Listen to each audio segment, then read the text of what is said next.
Protect yourself and your family from unexpected challenges.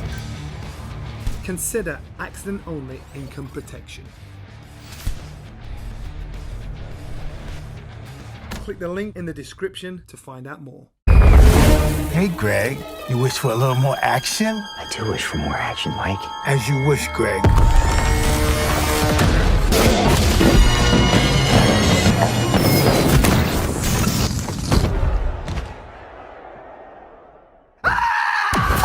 Now this is nice. You got 2 wishes left. Boxing King Media in association with Riyadh season. With me, delighted to have with me Andy Clarke. Andy, I think we were only in York Hall a couple of days ago. Freezing cold, raining, wet weather, and we're here in the Kingdom of Saudi Arabia in Riyadh, the capital. Yes, exactly. We saw each other ringside, didn't we, on Saturday?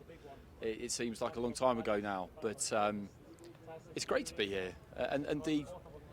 The promotion that I've seen from this already, yesterday and today, I was told before I came out that this was going to be something that we hadn't really seen before, and it's proved to be that, because the backdrop for the grand arrivals with the mini Times Square they've recreated just around the corner and the huge screens was very impressive. And this again, a purpose-built arena. The undercard will take place here. The main event's going to be in another specifically constructed arena just over our shoulder. It's incredible, to be honest. It really is. I've not experienced anything like it, to be honest. I'm not going to try and compare it to anything else I've covered or anywhere else I've been, because I don't want to sound like I'm criticising anything else, because we've both been at some big nights. But it is a different scale. I know you've travelled the world both for business reasons and personal reasons, but there's a lot of misconception about Saudi Arabia, although allies of our government in the UK. A lot of negativity that we see online and people speak about. But in reflection, when you come here, it's almost the total opposite. You can only take as you find, and you can only speak to your own experience. And this is the 4th time that I've been here now.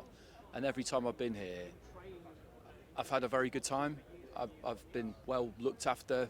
I've felt that everybody you've been speaking to and met has been very, nice and polite and respectful.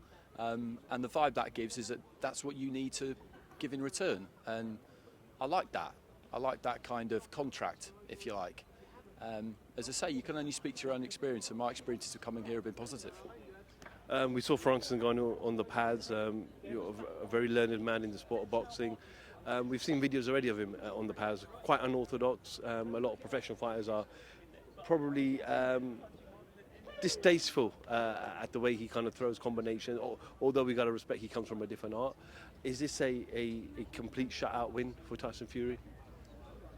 I think it's going to be really, really hard for Francis Ngannou. I've said that right from the beginning, and there's just nothing that I've seen is going to change my mind on that. He told us afterwards that he deliberately wasn't showing too much, and he was kind of tip-tapping a bit, so I do believe him. But at the same time, being able to punch really hard is one thing, and the stats and the Guinness World Record and all of that, that's fine, but you need to land on a moving target. And there aren't many more difficult moving targets than Tyson Fury, and that's going to be its problem. You can punch as hard as you want, but if you can't detonate, then it doesn't really mean anything. So I'll be very interested to see how he goes about it, because there's just absolutely no point in him trying to box Fury, is there?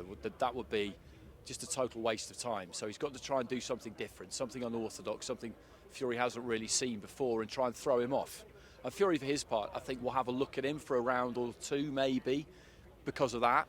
He'll want to not rush into anything and end up with a head clash and a cut, because he doesn't just need to win, he needs to win clean. Like, he can't get any injuries, because that date of the 23rd of December, what's that, 8 weeks after this? It's nothing really. So he's got to make sure that he comes through it unscathed. And that's another reason why I don't think he'll mess around. He can't afford to. You don't want to be carrying anybody for any length of time, because that just increases the chances of something going wrong. So I feel like we'll see an all-business Fury, and for Ngannou, it's just a hell of a big ask. It's as big an ask as it would be if Tyson took him on at his sport, to be honest. But in boxing, it always seems to be on our turf, doesn't it? Is it fair to say if Fury wins early, he'll get criticism, and if it goes late, he'll still get criticism, and there's almost no middle ground for Tyson Fury? I'm not sure. I think by the time this has come around, I think people see it for what it is. This is just a massive event. It's a spectacle, and it is a proper fight because there's a referee and there's judges and the bell will go and they'll try and hurt each other. So that is a fight. But at the same time, I think people know that there's a heavy favourite in this fight, and for a reason. And with that Usyk date looming large in the background, and I'd imagine if he wins Tyson, then Usyk, I'm expecting, is going to be here, and the whole thing will get kind of announced. That's what you think will happen.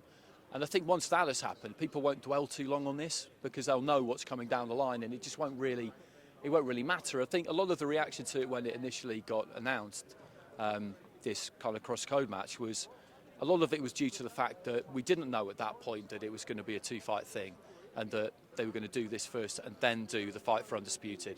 If we had known that, then I don't think it would have got the reception that it got at the time.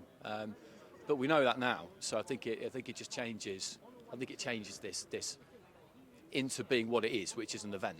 We know boxing full of politics. We were convinced that Joshua Wilder was signed to take place in December and Usyk Fury to be on the same card. That didn't happen. All of a sudden now Joshua is not fighting Wilder next, from Eddie Hearn's own comments. Deontay Wilder put a video out urging Joshua, let's get this fight on. Of course the fight could have been a lot bigger when both were undefeated and both had all the belts, but does that fight take place? Because it seems like there's every so often there's talks about it, then it just goes quiet, then there's talks about it. Do you think that's right? Is that correct? My understanding correct? I mean, it seems more unlikely now, doesn't it? Because I don't really know what the situation is with the chain of command, if you like, or the hierarchy in Saudi Arabia, because that was Skills Challenge, wasn't it, that Joshua was boxing with, and that was rumoured to be Skills Challenge. He would do Fury Usyk, Joshua Wilder on the same night, but they're not involved in this, for example. And I know that there's different ministries and different rungs on the ladder, and everybody is kind of on that same ladder, but you can get trumped by seniority. I don't know if that even makes sense, but I think, as I understand it, that's basically how it works. And so whether the people who are putting on this event have those same plans to do them both on the same night, I don't really know. I mean, it seems like that's what it would take if it's going to happen.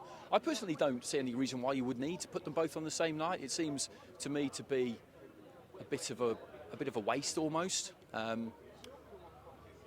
as long as we get to see it, I mean, who really cares? But if it doesn't end up here, then I guess the problem is that they've already had their heads turned, Joshua and Wilder, by the prospect of it being here and the money that would bring. And I'm imagining it wouldn't be the same if it was in London or Las Vegas. So that might be something that's quite hard for them to get over. Okay, Andy, appreciate your time as always. It is Wednesday night here, press conference tomorrow, weigh-in on Friday, and then roll-on fight night Saturday night from Riyadh, Saudi Arabia. Absolutely, yeah, looking forward to it. Andy Clarke, thank you for speaking to Boxing King Media. Protect yourself and your family from unexpected challenges. Consider accident-only income protection. Click the link in the description to find out more. Hey, Greg, you wish for a little more action? I do wish for more action, Mike. As you wish, Greg.